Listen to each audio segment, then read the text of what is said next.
খবর 24 সাথে আপনাকে স্বাগত। নতুন নতুন খবর জানার জন্য আমাদের চ্যানেলে চোখ রাখুন।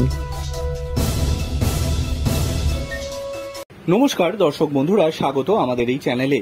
কলা, ক্যাপসিকাম, আখ থেকে শুরু করে টমেটো, নারকেল, সর্ষে বাদ কিছুই নেই। নিয়োগ দুর্নীতি মামলায় ধৃত প্রসন্ন রায়ের বিরুদ্ধে যে চার্জশিট দিয়েছে ইডি, তাদের এইসবের নাম রয়েছে। ইডি জানিয়েছে, অর্থের উৎস প্রসঙ্গে এই সবজি এবং ফলের চাষের কথাই তাদের জানিয়েছেন প্রসন্ন।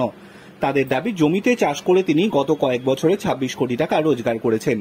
যদিও প্রসন্নের দাবি মানতে নারাজ কেন্দ্রীয় সংস্থা, তারা জানিয়েছে প্রসন্নের বিভিন্ন সংস্থার অধীনে যে সমস্ত জমি রয়েছে তাতে আদৌ কোনো চাষ হয়নি।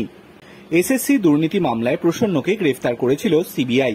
বর্তমানে তিনি জেল হেফাজতে রয়েছেন। ইডি এই মামলায় তদন্ত করছে। চার্জশিটে ইডি জানিয়েছে, প্রসন্নর নামে মোট 91টি সংস্থার হদিশ পাওয়া গিয়েছে। প্রতিটি সংস্থার অধীনে বেশ কিছুটা করে জমি কেনা রয়েছে। তদন্তকারীদের প্রসন্ন জানিয়েছে ওই জমিতে চাষ করান তিনি, আর সেখান থেকেই আয় হয়। নিয়োগ মামলায় তদন্তে নেবে প্রসন্নের বিভিন্ন সংস্থায় 26 কোটি 1,89,672 টাকার খোঁজ পেয়েছে ইডি। প্রসন্নের দাবি, এই সম্পূর্ণ টাকা কৃষিকাজের সূত্রেই তিনি আয় করেছেন। আখ, পেঁপে, কলা, ক্যাপসিকাম, টমেটো, বিনস, সর্ষে, নারকেল রয়েছে সেই চাষের তালিকায়। প্রসন্ন জানিয়েছে, স্থানীয় চাষিদের মজুরির ভিত্তিতে জমিতে নিয়োগ করেছিলেন তিনি। রোজগার করা অর্থ নিজের বিভিন্ন সংস্থার অ্যাকাউন্টেও তিনি জমা করেছেন। প্রসন্ন, তার স্ত্রী কাজল সুনি রায় এবং তাদের ঘনিষ্ঠদের মোট 250টি ব্যাংক অ্যাকাউন্টের হদিশ পাওয়া গিয়েছে। সেই ব্যাংক অ্যাকাউন্টগুলি ফরেন্সিক অডিট করিয়েছিল সিবিআই। চার্জশিটে ইডির দাবি, অ্যাকাউন্টগুলিতে 72 কোটি টাকা লেনদেন হয়েছে। ইডির আরও জানিয়েছে, প্রসন্নের স্ত্রীর আয়ের কোনো উৎস নেই। তার অ্যাকাউন্টেও 2 কোটি টাকার বেশি লেনদেন হয়েছে। ইডির দাবি, প্রসন্নের জমিতে কোনো চাষবাস হয়নি। তদন্তকারী সংস্থার কর্মচারীদের সঙ্গে কথা বলেছেন। প্রসন্নের দাবি সপক্ষে তেমন কোনো নথি পাওয়া যায়নি। নিয়োগ দুর্নীতির টাকাই তিনি বিভিন্ন অ্যাকাউন্টে রেখেছিলেন বলে ইডির অনুমান। দুর্নীতির সেই উৎস আড়াল করতেই চাষবাসের এই উৎস দেখিয়েছিলেন। এই প্রসঙ্গে আরবান সিলিং আইনের উল্লেখ করেছেন কেন্দ্রীয় সংস্থা।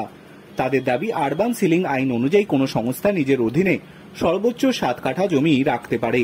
প্রসন্নর নামে থাকা 91টি সংস্থার অধীনে 7 কাঠা করেই জমি রয়েছে। আইনের চোখ এড়াতেই তিনি এতগুলি সংস্থা তৈরি করেছিলেন দাবি ইডির।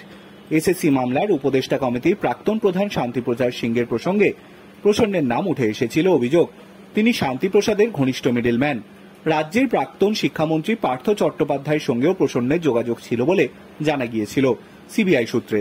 নিয়োগ সংক্রান্ত 2টি মামলায় তদন্তে নেমে প্রসন্নের নাম পেয়েছিল সিবিআই। প্রসন্নকে এরপর গ্রেফতার করা হয়, তবে গ্রেফতার করা হলেও তার বিরুদ্ধে বিচার শুরু হয়নি। চার্জশিট দেওয়ার পর নির্দিষ্ট সময় পার হয়ে গেলেও তার প্রেক্ষিতে কোনো পদক্ষেপ না করার বিষয়টি সুপ্রিম কোর্টে দ্বারস্থ হয়েছিল প্রসন্ন। বেশ কিছু শর্ত দিয়েছিল সিবিআই মামলায়, তাকে জামিন দেয় শীর্ষ আদালত। এরপর আবার ইডি তাকে গ্রেফতার করে। Bureau report.